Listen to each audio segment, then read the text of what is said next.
अस्य श्रीरामसहस्रनामस्तोत्रमहामन्त्रस्य भगवान् ईश्वर ऋषिः अनुष्टुप् श्रीरामः परमात्मा देवता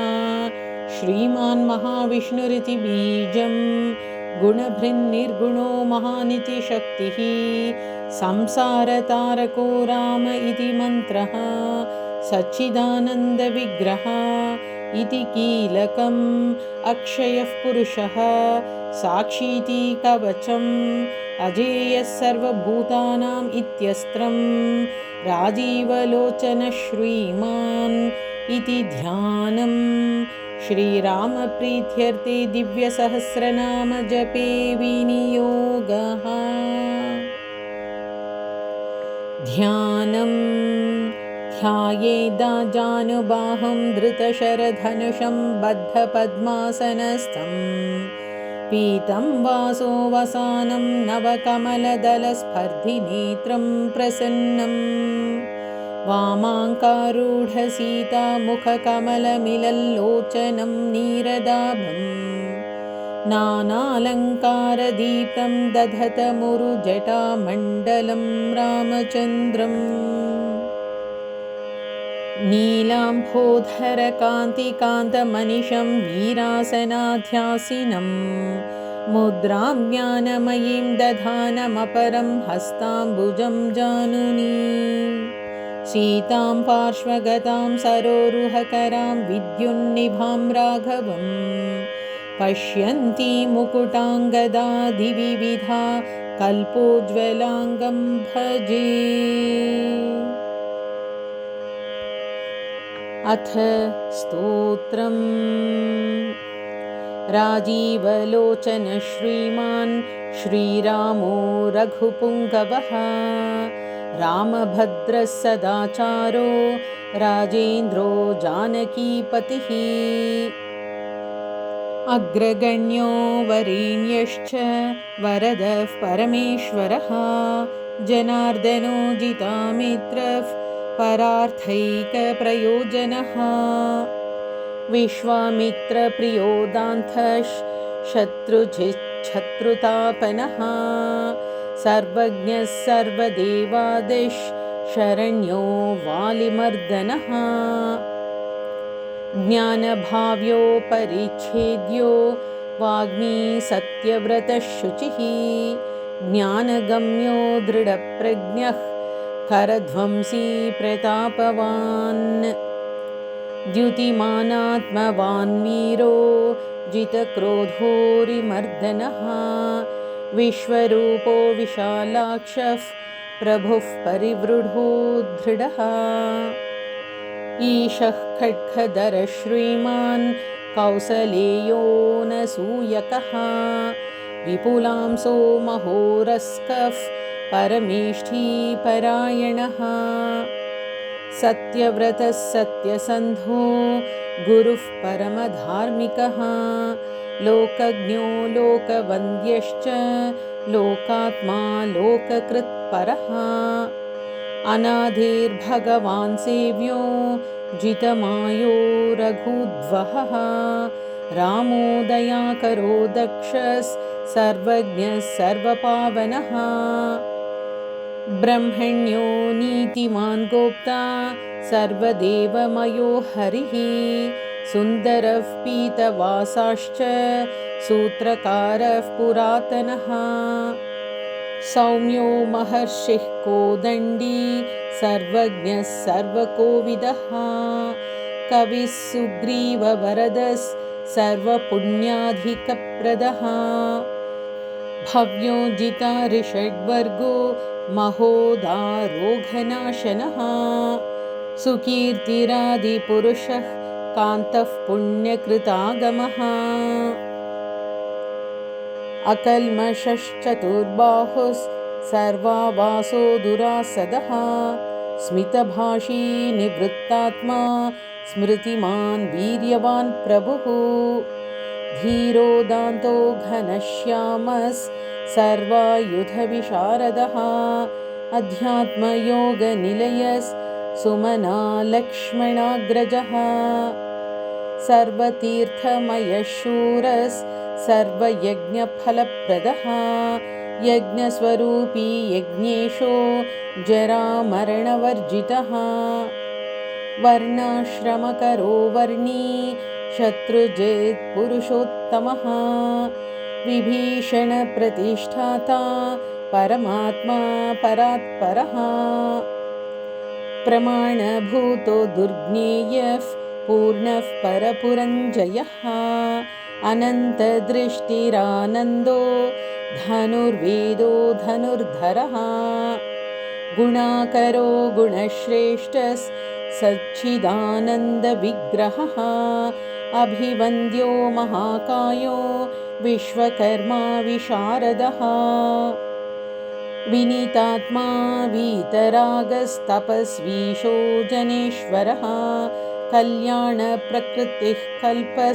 सर्वेशः सर्वकामदः अक्षयः पुरुषः साक्षी केशवः पुरुषोत्तमः लोकाध्यक्षो महामायो विभीषणवरप्रदः आनन्दविग्रहो ज्योतिर्हनुमत्प्रभुरव्ययः भ्राजिष्णुः सहनो भोक्ता सत्यवादी बहुश्रुतः सुखदः कारणं कर्ता भवबन्धविमोचनः देवचूडामणिर्नेता ब्रह्मण्यो ब्रह्मवर्धनः संसारोत्तारको रामः सर्वदुःखविमोक्षकृत् विद्वत्तमो विश्वकर्ता विश्वहर्ता च विश्वधृत् नित्यो नियतकल्याणः सीताशोकविनाशकृत् काकुत्स्थः पुण्डरीकाक्षो विश्वामित्रभयापहः मारीचमथनो रामो विराधवधपण्डितः दुःस्वप्ननाशनो रम्यः किरीटी त्रिदशाधिपः महाधनुर्महाकायो भीमो भीमपराक्रमः तत्त्वस्वरूपी तत्त्वज्ञस्तत्त्ववादी सुविक्रमः भूतात्मा भूतकृत्स्वामी कालज्ञानी महापटुः अनिर्विण्णो गुणग्राही निष्कलङ्कः कलाङ्कः स्वभावभद्रशत्रुघ्नः केशवस्थाणुरीश्वरः भूताधिशम्भुरादित्यः स्थविष्ठः शाश्वतो ध्रुवः कवची कुण्डली चक्री खड्गी भक्तजनप्रियः अमृत्युर्जन्मरहितः सर्वजित् सर्वगोचरः अनुत्तमो प्रमेयात्मा सर्वाधिर्गुणसागरः समः समात्मा समगो जटामुकुटमण्डितः अजेयः सर्वभूतात्मा विश्वक्सेनो महात्तपः लोकाध्यक्षो महाबाहुरमृतो वेदवित्तमः सहिष्णुः सद्गतिशास्ता विश्वयोनिर्महाद्युतिः अतीन्द्र ऊर्जितः प्रांशुरुपेन्द्रो वामनो बली धनुर्वेदो विधाता च ब्रह्मा विष्णुश्च शङ्करः हंसो मरीचिर्गोविन्दो रत्नगर्भो महामतिः व्यासो वाचस्पतिः सर्वदर्पितासुरमर्दनः जानकी वल्लभः पूज्यः प्रकटः प्रीतिवर्धनः सम्भवोऽतीन्द्रियो वेद्यो निर्देशो जाम्बवत्प्रभुः मदनो मथनो व्यापी विश्वरूपो निरञ्जनः नारायणो ग्रणी साधुर्जटायो प्रीतिवर्धनः नैकरूपो जगन्नाथः सुरकार्यहितस्वभूः जितक्रोधो जितारातिः प्लवगाधिपराज्यदः वसुदः सुभुजो नैकमायो भव्यप्रमोदनः चण्डांशुः सिद्धिदः कल्पः शरणागतवत्सलः अगदो रोगहर्ता च मन्त्रज्ञो मन्त्रभावनः सौमित्री वत्सलो धुर्यो व्यक्ताव्यक्तस्वरूपधृत् वसिष्ठो ग्रामिणी श्रीमान् अनुकूलः प्रियं वदः अतुलः सात्विको धीरः शरासनविशारदः ज्येष्ठः सर्वगुणोपेतः शक्तिमांस्ताटकान्तकः वैकुण्ठः प्राणिनां प्राणः कमठः कमलापतिः गोवर्धनधरो मत्स्यरूपः कारुण्यसागरः कुम्भकर्णप्रभेता च गोपीगोपालसंवृतः मायावी व्यापको व्यापी रैणुकेयबलापहः पिनाकमथनो वन्ध्यः समर्थो गरुडध्वजः लोकत्रयाश्रयो लोकचरितो भरताग्रजः श्रीधरः सद्गतिर्लोकसाक्षी नारायणो बुधः मनोवेगी मनोरूपी पूर्णः पुरुषपुङ्गवः यदुश्रेष्ठो यदुपतिर्भूतावासः सुविक्रमः तेजोधरो धराधारः चतुर्मूर्तिर्महान्निधिः चाणूरमर्दनो दिव्यः शान्तो भरतवन्दितः शब्दातिगो गभीरात्मा कोमलाङ्गः प्रजागरः लोकगर्भः शेषशायी क्षीराब्धिनिलयो मलः आत्मयो निरदीनात्मा सहस्राक्षः सहस्रपात् अमृतांशुर्महागर्भो निवृत्तविषयस्पृहः त्रिकालज्ञो मुनिः साक्षी विहाय सगतिः कृती पर्जन्यः कुमुदो भूता वासः कमललोचनः श्रीवत्सवक्षः श्रीवासो वीरः लक्ष्मणाग्रजः लोकाभिरामो लोकारीमर्दनसेवकप्रियः सनातनतमो मेघश्यामलो राक्षसान्तकृत् दिव्यायुधधरः श्रीमान् अप्रमेयो जितेन्द्रियः भूदेववन्द्यो जनक प्रियकृत् प्रपितामहः उत्तमः सात्विकः सत्यः सत्यसन्धस्त्रिविक्रमः सुव्रतः सुलभः सूक्ष्मः सुघोषः सुखदः सुधीः दामोदरोच्युतः शार्ङ्गी वामनो मधुराधिपः देवकीनन्दनः शौरिः शूरः कैटभमर्दनः सप्ततालप्रभेता च मित्रवंशप्रवर्धनः कालस्वरूपी कालात्मा कालः कल्याणदः कविः संवत्सर ऋतुः पक्षो ह्यहनं दिवसो युगः स्तव्यो विविक्तो निर्लेपः सर्वव्यापी निराकुलः अनादिनिधनः सर्वलोकपूज्यो निरामयः रसो रसज्ञः सारज्ञो लोकसारो रसात्मकः सर्वदुःखातिगो विद्याराशेः परमगोचरः शेषो विशेषो विगतकल्मषो रघुनायकः वर्णश्रेष्ठो वर्णवाह्यो वर्ण्यो वर्ण्यगुणोज्ज्वलः कर्मसाक्ष्यमरश्रेष्ठो देवदेवः सुखप्रदः देवाधिदेवो देवर्षि देवासुरनमस्कृतः सर्वदेवमयश्चक्री शार्ङ्गपाणिरघूत्तमः मनोबुद्धिरहङ्कारः प्रकृतेः पुरुषो व्ययः अहल्या पावनस्वामी पितृभक्तो वरप्रदः न्यायो न्यायी नयी श्रीमान् नयो नगधरो ध्रुवः लक्ष्मी विश्वम्भरा भर्ता देवेन्द्रो बलिमर्दनः वाणारीमर्दनो यज्वान् उत्तमो मुनिसेवितः देवग्राणी शिवध्यान तत्परः परमः परः सामगेयः प्रियो क्रूरः पुण्यकीर्तिः सुलोचनः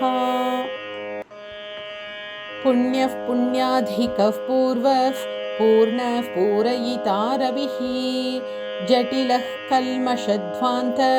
प्रभञ्जनविभावसुः अव्यक्तलक्षणो व्यक्तो दशास्य द्वीपकेसरी कलानिधिः कलानाथो कमलानन्दवर्धनः जयी जितारिः सर्वादिश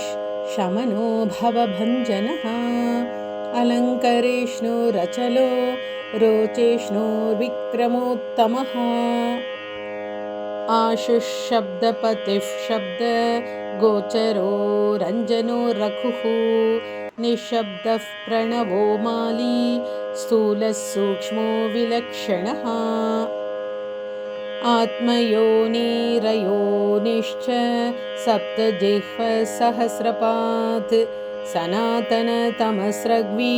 पेशलो जविनाम्बरः शक्तिमान् शङ्खभृन्नाथः गदा पद्मरथाङ्गभृत् निरीहो निर्विकल्पश्च चिद्रूपो वीतसाध्वसः शताननः सहस्राक्षः शतमूर्तिर्घणप्रभः हृत्पुण्डरीकशयनः कठिनो द्रवैव च उग्रो ग्रहपतिः श्रीमान् समर्थो नर्थनाशनः अर्धमशत्रुरक्षोघ्नः पुरुहूतः पुरुष्टुतः ब्रह्मगर्भो बृहद्गर्भो धर्मधेनोर्धनागमः हिरण्यगर्भो ज्योतिष्मान् सुललाटः सुविक्रमः शिवपूजारतः श्रीमान् भवानी प्रियकृद्वशी नरो नारायणश्यामः कपर्दी नीललोहितः रुद्रः पशुपतिस्थाणुर्विश्वामित्रो द्विजेश्वरः मातामहो मातरिश्वा विरिञ्चो विष्टरश्रवाः अक्षोभ्यः सर्वभूतानां चण्डः सत्यपराक्रमः वालखिल्यो महाकल्पः कल्पवृक्षः कलाधरः निदाघस्तपनो मोघः श्लक्षणः परबलापहृत् कबन्धमथनो दिव्यः कम्भुग्रीवः शिवप्रियः शङ्खो निलस्सुनिष्पन्नः सुलभः शिशिरात्मकः असंसृष्टो तिथिशूरः प्रमाथी पापनाशकृत् वसुश्रवः कव्यवाहः प्रतप्तो विश्वभोजनः रामो नीलोत्पलश्यामो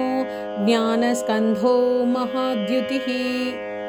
पवित्रपादः पापारिर्मणिपूरो नभो गतिः उत्तारणो दुष्कृतिः दुर्धर्षो दुस्सहो भयः अमृतेशो मृतवपुर्धर्मी धर्मः कृपाकरः भर्गो विवस्वानादित्यो योगाचार्यो दिवस्पतिः उदारकीर्तिरुद्योगी वाङ्मयः सदसन्मयः नक्षत्रमालिनाकेशस् स्वाधिष्ठान षडाश्रयः चतुर्वर्गफलो वर्णी शक्तित्रयफलं निधिः निधानगर्भो निर्व्याजो गिरीशो व्यालमर्दनः श्रीवल्लभः शिवारम्भः शान्तिर्भद्रः समञ्जसः भूषयो भूतिकृद्भूतिर्भूषणो भूतवाहनः अकायो भक्तकायस्तः कालज्ञानी महावटुः परार्थवृत्तिरचलो विविक्तश्रुतिसागरः स्वभावभद्रो मध्यस्थः संसारभयनाशनः वेद्यो वैद्यो वियद्गोप्ता सर्वामरमुनीश्वरः सुरेन्द्रः करणं कर्म कर्मकृत् कर्म्यधोक्षजः ध्येयो धुर्योधराधीशः सङ्कल्पः शर्वरीपतिः परमार्थ गुरुर्वृद्धः शुचिराश्रितवत्सलः विष्णुर्जिष्णुर्विभुर्वन्द्यो यज्ञेशो यज्ञपालकः प्रभविष्णुर्ग्रसिष्णुश्च लोकात्मा लोकभावनः केशवः केशिः काव्यः कविः कारणकारणम् कालकर्ता कालशेषो वासुदेवः पुरुष्टुतः आदिकर्ता वराहश्च माधवो मधुसूदनः नारायणो नरो हंसो विश्वक्सेनो जनार्दनः विश्वकर्ता महायज्ञो ज्योतिष्मान् पुरुषोत्तमः वैकुण्ठः पुण्डरीकाक्षः कृष्णः सूर्यः सुरार्चितः नारसिंहो महाभीमो वक्रदंष्ट्रो नखायुधः आदिदेवो जगत्कर्ता योगीशो गरुडध्वजः गोविन्दो गोपतेर्गोप्ता भूपतेर्भुवनेश्वरः पद्मनाभो ऋषिकेशो धाता दामोदरः प्रभुः त्रिविक्रमस्त्रिलोकेशो ब्रह्मेशः प्रीतिवर्धनः वामनो दुष्टदमनो गोविन्दो गोपवल्लभः भक्तप्रियोच्युतः सत्यः सत्यकीर्तिर्धृतिस्मृतिः कारुण्यं करुणो व्यासः पापः शान्तिवर्धनः सन्न्यासी शास्त्रतत्त्वज्ञो मन्दराद्रिनिकेतनः बदरीनिलयः शान्तस्तपस्वी वैद्युतप्रभः भूतावासो गुहावासः श्रीनिवासः श्रियः पतिः तपोवासो मुदावासः सत्यवासः सनातनः पुरुषः पुष्करः पुण्यः पुष्कराक्षो महेश्वरः पूर्णमूर्तिः पुराणज्ञः पुण्यदः पुण्यवर्धनः शङ्खी चक्री गदीशार्ङ्गी लाङ्गली मुसलीहली किरीटी कुण्डलीहारी मेखली कवचीध्वजी योद्धा जेता महावीर्यः शत्रुजिच्छत्रुतापनः शास्ता शास्त्रखरः शास्त्रं शङ्करः शङ्करस्तुतः सारथिः सात्विकः स्वामी सामवेदप्रियः समः पवनः संहतः शक्तिः सम्पूर्णाङ्गः समृद्धिमान् स्वर्गदः कामदः श्रीधः कीर्तिदो कीर्तिनाशनः मोक्षदः पुण्डरीकाक्षः क्षीराब्धिकृतकेतनः सर्वात्मा सर्वलोकेशः प्रेरकः पापनाशनः सर्वव्यापी जगन्नाथः सर्वलोकमहेश्वरः सर्गस्थित्यन्तकृद्देवः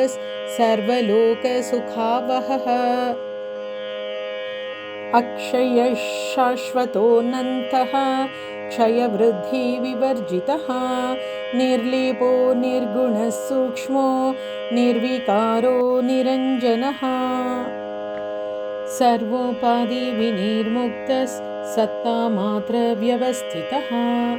अधिकारी विभुर्नित्यः परमात्मा सनातनः अचलो निर्मलो व्यापी नित्यतृप्तो निराश्रयः श्यामो युवा लोहिताक्षो दीप्तास्योमितभाषणः अजानो बाहुः सुमुखः सिंहस्कन्धो महाभुजः सत्यवान् गुणसम्पन्नः स्वयं तेजा सुदीप्तिमान् कालात्मा भगवान् कालः कालचक्रप्रवर्तकः नारायणः परञ्ज्योतिः परमात्मा सनातनः विश्वसृड्विश्वगोप्ता च विश्वभोक्ता च शाश्वतः विश्वेश्वरो विश्वमूर्तिर्विश्वात्मा विश्वभावनः सर्वभूतसुहृच्छान्तः सर्वभूतानुकम्पनः सर्वेश्वरेश्वरः सर्वः श्रीमानाश्रितवत्सलः सर्वगः सर्वभूतेशः सर्वभूताशयस्थितः अभ्यन्तरस्थस्तमसः चेता नारायणः परः अनादिनिधनस्रष्टा प्रजापतिपतिर्हरिः